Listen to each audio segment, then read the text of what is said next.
Once, in a mystical vision, St. John Bosco saw 10 hills that thousands of his oratory boys were commanded to climb. We'll hear Don Bosco's secret to making it to the top in this episode of The Miracles and Prophecies of St. John Bosco, a project of America Needs Fatima. I'm your host, Matthew Miller.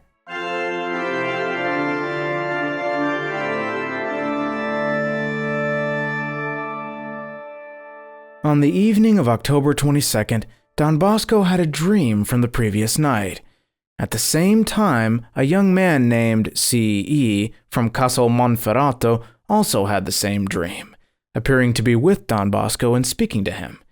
In the morning, C.E. was so impressed that he told the dream to his professor, who urged him to go and tell Don Bosco. The young man went at once and saw Don Bosco coming down the stairs, who, curiously, was looking for the boy to tell him about his dream. In the dream, Don Bosco was in a large valley full of thousands and thousands of young men. Among these young men, he only knew those from the oratory. The others were those who might come later. With the young men were priests and clerics from the oratory. A very high hill closed off that valley on one side, and a voice said to Don Bosco, "Do you see that hill? You and your young men must climb it." "But how will we be able to make such a long journey?" "Those who will not be able to go on their own feet will be carried," the voice responded. Suddenly, at one end of the hill appeared a magnificent triangular-shaped wagon, and it had 3 wheels that moved in all directions. 3 rods reached a point above the chariot where a banner on which "Innocence" was written in large letters. The chariot advanced into the midst of the youths. Many boys climbed on it, and the number was 500. But only 500 out of so many thousands of youths were still innocent. Don Bosco was placing these on the wagon, thinking which way he should set out, when he saw a wide and seemingly comfortable road open before him, but it was all strewn with thorns. Then suddenly appeared 6 young men dressed in white, hoisting another beautiful flag on which was written "Penance." They stood at the head of all those young men who were to go on the journey. The signal was given for departure. Many priests sprang to the helm of the chariot, which, drawn by them, began to move. The 6 dressed in white followed, then all the rest of the multitude. Don Bosco looked back to see if all the young men had followed. Many had remained in the valley. Many had turned back. Troubled by inexpressible grief, Don Bosco decided to retrace the path he had already taken to persuade those ill-advised youths and help them follow him. However, he was absolutely forbidden to do so by his guide. "But those poor fellows are lost!" he exclaimed. The guide answered, "Worse for them. They were called like the others and did not want to follow you. They saw the road to be taken, and that was enough. Obedience is also for you." Don Bosco had to continue on. He had not yet soothed this pain when another sad incident occurred. Many young men of those in the wagon had fallen to the ground. Out of those initial 500, barely 150 remained under the banner of innocence. Don Bosco was upset with this. Hoping that he was in a dream, he made every effort to wake up. He clapped his hands, and he heard the sound of his claps.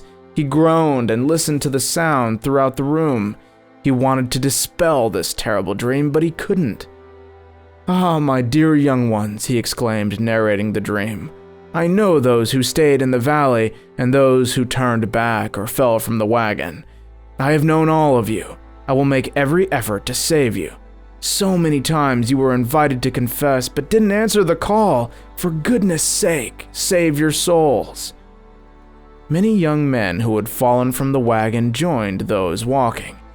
Meanwhile, the music of the chariot continued so sweetly that, little by little, it vanquished Don Bosco's grief. 7 hills had already been crossed. On the 8th, they entered a wonderful village, where they stopped to rest.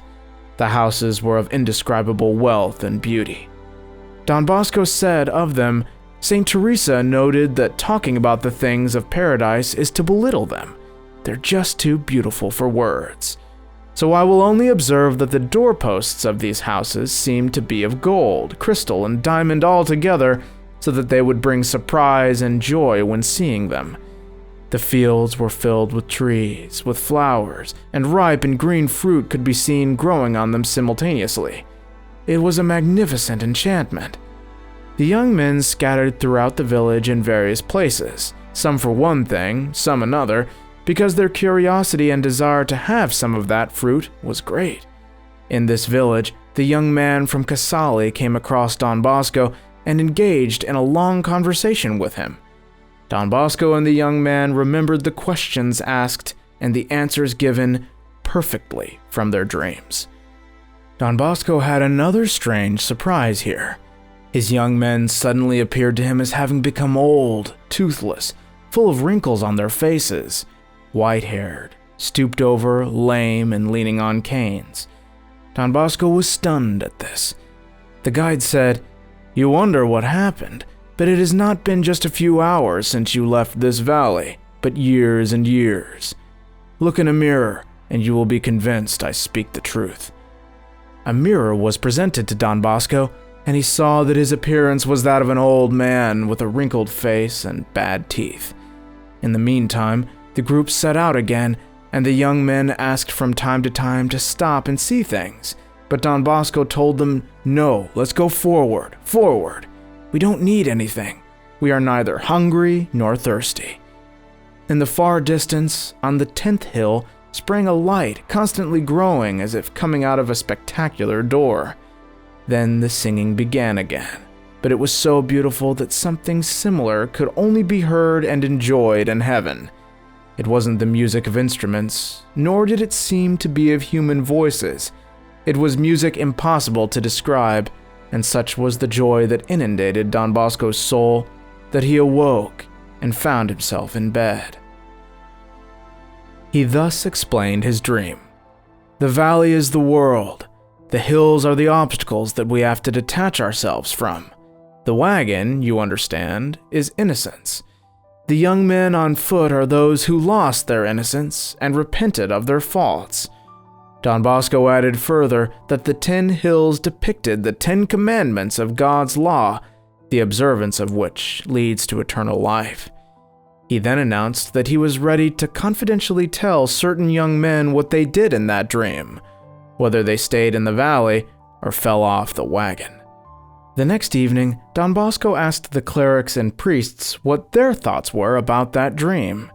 They felt that it did not concern only the youth in the oratory, but indicated the state of society worldwide. Don Bosco approved, smiling at their suggestion. It appears that at the end of Don Bosco's climb was heaven, with beautiful music and bright light. Everyone had to fight the good fight and overcome their faults to reach it. However, not everyone attained heaven. Many fell away because they lost their innocence. This dream reflects the reality: many are called, but few are chosen. Thank you so much for watching, and if you'd like to hear how St. John Bosco's prophetic letter to Franz Joseph could have changed history, please click on the video I've put on the screen. God bless you, and Our Lady keep you.